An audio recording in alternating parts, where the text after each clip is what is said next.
ആരായിരിക്കും പുതിയ പ്രതിപക്ഷ നേതാവ് എന്ന് നോക്കുമ്പോൾ തീർച്ചയായിട്ടും KN ബാലഗോപാൽ ഇപ്പോഴും മുമ്പിലാണ് കൊട്ടാരക്കരയിൽ നിന്ന് എന്നുള്ളതാണ് ഏറ്റവും പ്രധാനപ്പെട്ട കാര്യം. കോന്നി ഇഞ്ചോടിഞ്ചാണ്. 11ാമത്തെ റൗണ്ട് കഴിയുമ്പോൾ 277. കോന്നിയിൽ നിന്ന് നിതിൻ തോമസ് നമുക്കൊപ്പം ചെയ്തിട്ടുണ്ട്. നിതിൻ, ഇനി എത്ര റൗണ്ട് അവിടെ എണ്ണാനുണ്ട്? ജനീഷ് കുമാർ സ്വാധീനമുള്ള, ഇടതിന് സ്വാധീനമുള്ള മേഖലകളാണോ? എന്ത് സംഭവിക്കും കോന്നിയിൽ? കോന്നിയിൽ എന്ത് സംഭവിക്കുമെന്ന് ഒരിക്കലും നമ്മൾ പ്രതീക്ഷിക്കാത്തൊരു ഒരു മത്സരത്തിലേക്കാണ് കടന്നിരിക്കുന്നത്. ഇഞ്ചോടിഞ്ച് പോരാട്ടമാണ് കോന്നിയിൽ ഇപ്പോൾ നടന്നുകൊണ്ടിരിക്കുന്നത്. UDF സ്ഥാനാർത്ഥിയായ പ്രൊഫസർ സതീഷ് കൊച്ചുപറമ്പിലും ഒരു സെക്കൻഡ് നിതിൻ, TN പ്രതാപൻ തോറ്റു എന്നുള്ള വാർത്ത വലിയ വാർത്തയാണ് ഈ തരംഗത്തിൽ. പക്ഷെ TN പ്രതാപന് ജയിച്ചു കയറാൻ കഴിഞ്ഞില്ല. TN പ്രതാപൻ തോറ്റു എന്ന വാർത്തയാണ് ഇപ്പോൾ പുതിയതായി വരുന്നത്. രവീന്ദ്രനാഥ് 1613 വോട്ടിന് ജയിച്ചിരിക്കുന്നു. മണലൂരിൽ TN പ്രതാപൻ വീണു. വൻ തരംഗത്തിലും TN പ്രതാപൻ വീണു. LDF-ന് മണലൂരിൽ ജയം. രവീന്ദ്രനാഥ് മുൻ മന്ത്രി 1613 വോട്ടിന് TN പ്രതാപനെ തോൽപ്പിച്ചു. അപ്രതീക്ഷിതം. അതായത് ഇത്ര വലിയൊരു UDF തരംഗം അടിക്കുമ്പോൾ മണലൂരിൽ TN പ്രതാപൻ ഇതുവരെ തെരഞ്ഞെടുപ്പിൽ നിന്ന് ജയിച്ച ചരിത്രം മാത്രമേ ഉള്ളൂ. അത് മാത്രമല്ല, മണലൂരിന്റെ കാര്യത്തിൽ വേറൊരു പ്രശ്നം കൊണ്ടുണ്ട്. അവിടുത്തെ CPM-ന്റെ MLA അത്ര പോപ്പുലർ ആയിട്ടുള്ള MLA ആയിരുന്നില്ല. അദ്ദേഹത്തിന് ജനകീയമായിട്ടുള്ള ബന്ധത്തിന്റെ കാര്യത്തിലൊക്കെ അല്പം പുറകോട്ടായിരുന്നു. അങ്ങനെയുള്ള ഒരു മണ്ഡലത്തിലാണ് ഒരു പക്ഷേ ജയിക്കാൻ സാധ്യതയുണ്ടെന്ന് വിചാരിച്ച് TN പ്രതാപൻ പോയത്. അവിടെ TN പ്രതാപൻ പരാജയപ്പെട്ടിരിക്കുന്നു. ഇത് വലിയ പരാജയമാണ്. ഈ തരംഗത്തിൽ എന്തുകൊണ്ട് TN പ്രതാപൻ തോറ്റു?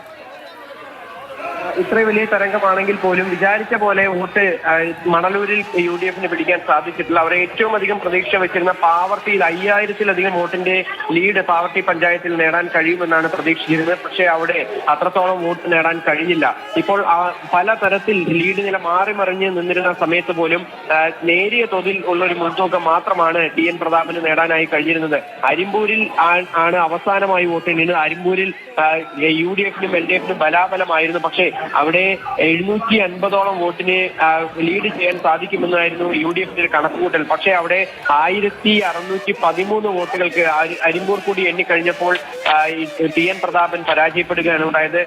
LDF-ന്റെ സ്ഥാനാർത്ഥിയായ രവീന്ദ്രനാഥ് വിജയിക്കുകയും ചെയ്തു. നേരത്തെ സൂചിപ്പിച്ച പോലെ മുരളി പെരുന്നെല്ലിയെ മാറ്റിക്കൊണ്ട് ഒരു സംസ്ഥാന ഫിഗറിനെ തന്നെ രവീന്ദ്രനാഥിനെ അവിടെ ഇറക്കിക്കൊണ്ട് വലിയൊരു പോരാട്ടത്തിന് തന്നെയാണ് LDF അവിടെ കളമൊരുക്കിയിരുന്നത്. ആ പോരാട്ടം അവരുടെ ഒരു തന്ത്രം ജയിച്ചു. ഒരൊറ്റ കാര്യം, ഗുരുവായൂരിന്റെ കാര്യത്തിൽ ഇപ്പോഴും ഒരു തീരുമാനമായിട്ടില്ല. ഇനി അവസാനത്തെ 12 ബൂത്തുകൾ മാത്രമാണ് ഇനി എണ്ണാനുള്ളത്. അവിടെ നിലവിലത്തെ സാഹചര്യത്തിൽ ഏങ്ങണ്ടിയൂർ പഞ്ചായത്താണ് എണ്ണാനുള്ളത്. ഏങ്ങണ്ടിയൂർ പഞ്ചായത്ത് LDF-ന് ഭൂരിപക്ഷമുള്ള പഞ്ചായത്താണ്. ഇപ്പോഴത്തെ ഒടുവിലത്തെ നില അനുസരിച്ച് NK അക്ബറാണ് അവിടെ ലീഡ് ചെയ്തിരുന്നത്. NK അക്ബർ ഏകദേശം 600 വോട്ടിലധികം ലീഡ് ചെയ്തുകൊണ്ടിരിക്കുന്ന ഒരു രീതിയാണ് ഗുരുവായൂരിനെ സംബന്ധിച്ച് ഇപ്പോൾ ഉള്ളത്. ഇനിയിപ്പോൾ ഏങ്ങണ്ടിയൂരിൽ ഏത് രീതിക്കായിരിക്കും വോട്ട് നില എന്നുള്ളതാണ് ഇതിൽ ഏറ്റവും പ്രധാനപ്പെട്ടത്. UDF-ന്റെ ശക്തി കേന്ദ്രങ്ങളായ ലിഷോയ് ഒരു കാര്യം കൂടെ, അവിടെ ഈ മണലൂർ മണ്ഡലത്തിൽ advocate KK Aneesh Kumar 27,000 vote പിടിച്ചിട്ടുണ്ട്. അത് ഏതെങ്കിലും ഈ രീതിയിൽ ഫലത്തെ നിർണ്ണയിച്ചിട്ടുണ്ടോ? അതായത് BJP-യുടെ വോട്ട് വലിയ തോതിൽ അവിടെ ചോർന്നു പോയിട്ടുണ്ട് എന്നുള്ളത് തന്നെയാണ് അവിടെ വ്യക്തമാകുന്നത്. അതായത് 55,000-ഓളം അല്ലെങ്കിൽ 50,000-ലധികം വോട്ട് അവിടെ നേടാൻ കഴിയുമെന്നായിരുന്നു BJP-യുടെ ഒരു കണക്കുകൂട്ടൽ. അത് നേടാൻ കഴിഞ്ഞില്ലെന്ന് മാത്രമല്ല, മുൻ വർഷങ്ങളിൽ അവിടെ AN രാധാകൃഷ്ണൻ നേടിയ വോട്ട് പോലും ഇതുവരേക്കും KK അനീഷ് കുമാറിന് നേടാൻ കഴിഞ്ഞില്ല എന്നുള്ളതാണ് ഇപ്പോഴത്തെ ഒരു കണക്കുകൾ പുറത്തു വരുമ്പോൾ നമുക്ക് മനസ്സിലാക്കാൻ സാധിക്കുന്നത്. BJP വിജയ സാധ്യതയുടെ കാര്യത്തിൽ പറഞ്ഞ ഒരു മണ്ഡലമായിരുന്നു. വളരെ ഇൻട്രസ്റ്റിംഗ് ആയിട്ടുള്ള ഒരു കാര്യമുണ്ട്. തിൻ മാർജിനിലല്ലേ അവിടെ ജയിച്ചത്. പ്രതാപന്റെ അപരൻ 127-ഉം രവീന്ദ്രനാഥിന്റെ അപരൻ 143 വോട്ട് അവിടെ പിടിച്ചിട്ടുണ്ട്. അതിനേക്കാൾ വലിയൊരു അപരൻ പിടിച്ച വോട്ടിന്റെ കാര്യം ഞാനിപ്പോ പറയാം. നോക്കൂ, ഇപ്പോ സുമേഷ് അച്യുതൻ 6454 വോട്ടിന് ചിറ്റൂരിൽ ലീഡ് ചെയ്യുമ്പോൾ മുരുകദാസിന്റെ അപരൻ, മുരുകദാസ് സൺ ഓഫ് പഴനിയപ്പൻ നേടിയിട്ടുള്ളത് 6963 വോട്ടാണ്. ഒന്ന് ചിറ്റൂരിൽ നോക്കൂ. ചിറ്റൂരിൽ അപരൻ ചിറ്റൂരിൽ കാര്യമായി